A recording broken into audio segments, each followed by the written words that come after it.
some who follow my music may know that I'm a hunter. I'm a fisherman. A lot of us are up there. A lot of us, we all grew up on wild game. We had to go to the supermarket at least for meat. We all were raised on this way of life and still following some of the seasons. Some of our communities were considered semi-nomadic until the early 60s. So that's not that long ago. And even though that treaty was originally signed in 1899, some of our communities actually never signed adhesion until 1914, 1915. So we were the holdouts, I guess, were the rebels. We were very apprehensive, and a lot of times when the commissioners came out, our people would be out on the trap lines or out at hunting camps. And fortunately, I was raised by grandparents who didn't speak English, and a lot of our summers were spent at moose camps, and these were like multi-purpose institutions as far as I'm concerned. We were already starting to work on our PhDs in traditional knowledge, because out there you're not just learning, you had to work hard, and you had to develop a certain ethic, and you had to obey certain rules regarding our cosmologies and our connection to the land. Don't step over the meat. Don't waste anything. Use it all. If you wound something, you have to chase it down. You have to treat these things with absolute respect, or the hunters are simply not going to be successful. And we would go in where there were no roads. So we would stay for a month at a time. And we would dry our meat. We would pick our berries if the season was right. Usually August, late July is the best time for berries. And we would dry the berries, dry the meat. So we'd be learning all about what they call food security these days. The hippies call it food security. To us, it was just a lifestyle. It was just a part of our culture.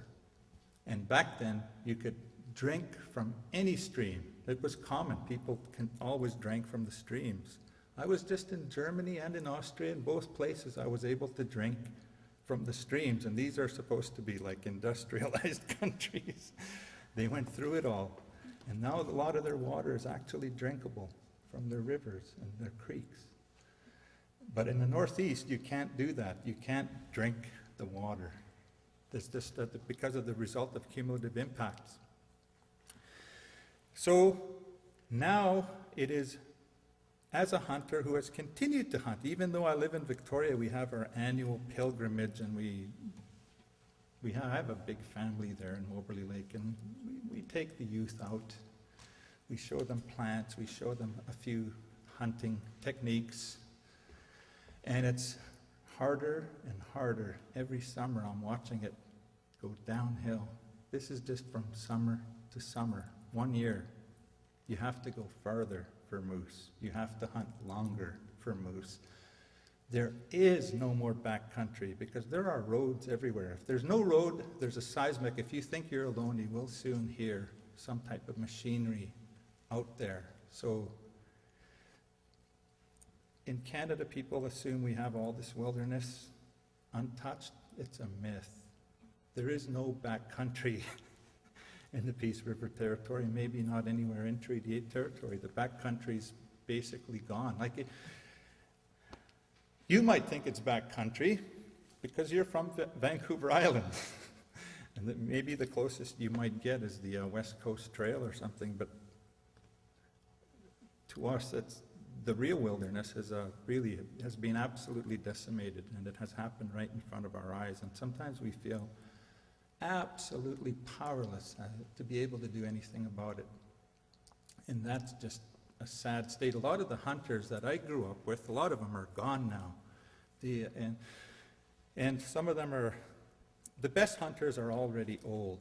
A lot of them don't even go out anymore. So the young people, they're not able to follow suit as far as traditional hunting methods, the real hunting methods. They go out on 4x4 and pickups because it really wouldn't make sense to go on a hunting trail that is covered and crisscrossed with roads. So some of our traditional camping sites, it's really sad too. Like 2 years ago, camping in absolute privacy, and now when you go out there, there's actually campers everywhere. This is just because from increased access. The Moberly River, the upper Moberly River, was the lowest I've ever seen it. It was just a trickle, and these are like the summer before we're pulling out bull trout and grayling. And the same river, 1 year later, is an absolute trickle. There's a thing called fracking. Maybe you could touch on that later. People may not know what that is, and I wouldn't do it justice to try and explain it, but I know it ends up being a big waste of water. So I grew up watching these cumulative impacts, and I'm pretty sick and tired of how, we don't have a strong voice up north because we are one of the lowest populated regions as far as voting numbers. So we don't have a strong voice. I was involved in an oral history project about 10 years ago.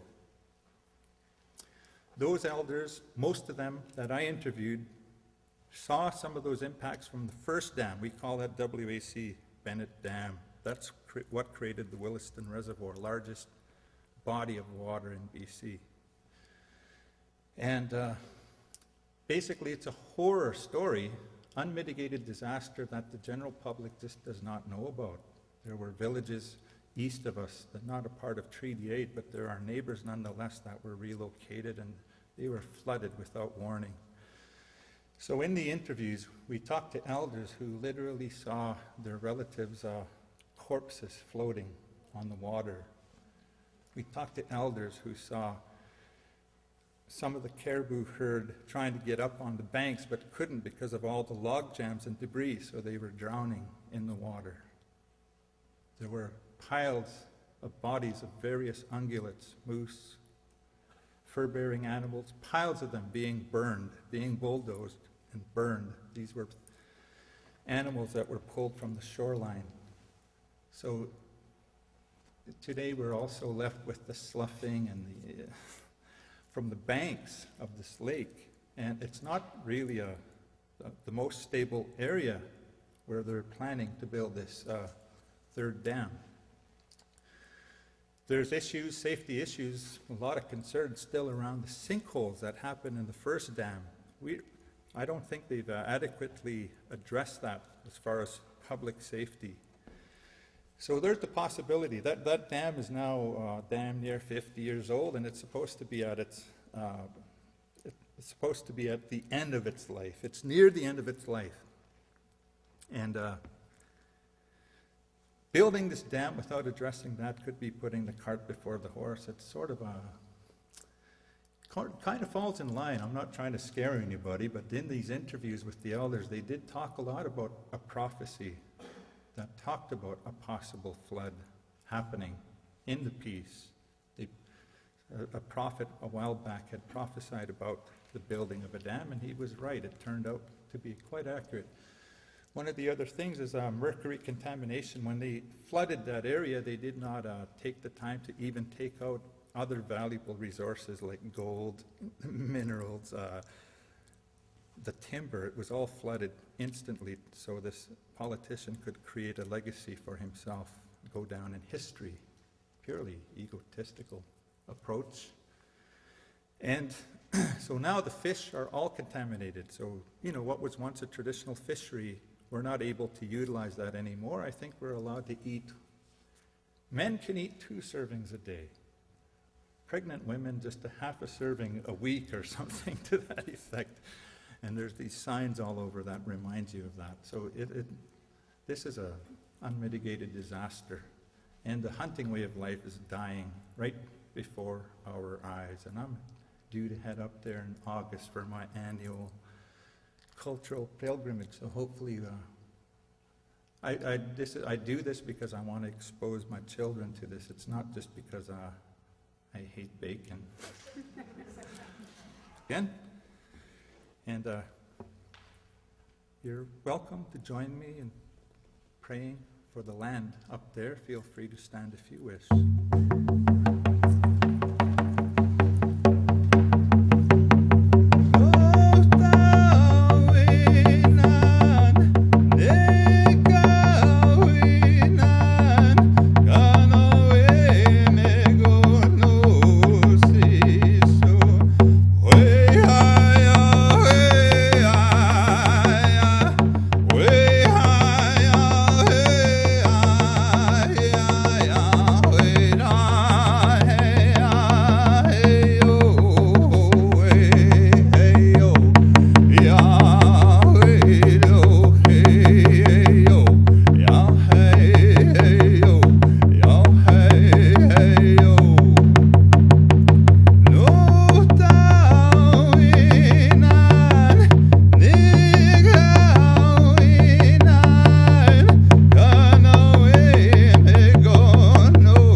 I